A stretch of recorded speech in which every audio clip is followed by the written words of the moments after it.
ที่อายอ่านข้อความนี้ต้องได้พระโหดหลักสีกำลังตีรถเมื่อบ่ายบ่อาจแบกรับกับการถูกอายทำร้ายใจกันเมื่อน้องหมดความสำคัญก็เหลือเพียงบ้านให้กลับไปหาอายผมคิดว่าน้องมาเมื่อเก่ายามนอนก็หอบกระเป๋าเอาจริงแล้วก็บอกกล้าแต่หลายเทื่อโพดที่อายขอโทษแล้วผิดสัญญาถึงขอไปเจ็บดาบหน้าลาคงลาทุกความเป็นไปเปลี่ยนความตั้งใจของน้องได้บอกก็มาง้อมาอ้อยจะคอยดูบอกว่าน้องยังสำคัญ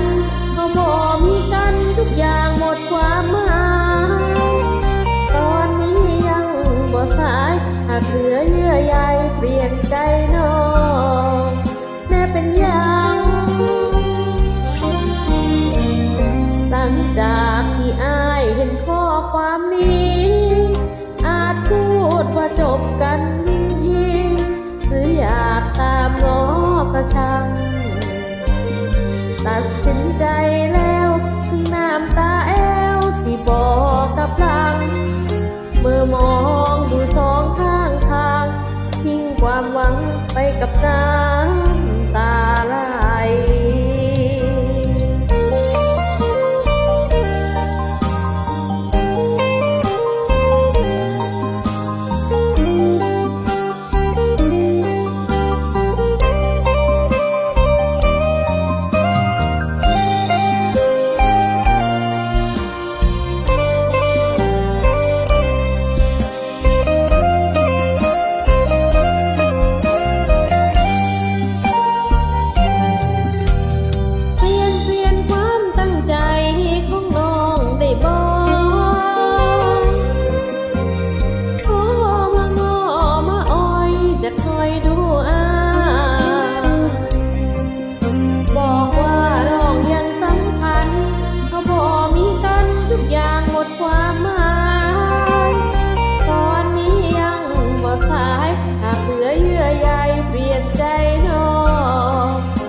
หลังจากที่อายเห็นข้อความนี้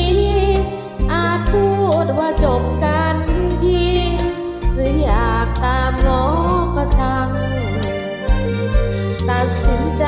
แล้วถึงน้ำตาแอวสิบอกกับพลังเมื่อมองดูสองข้างทางแต่ใจยังหวังอายสิโทร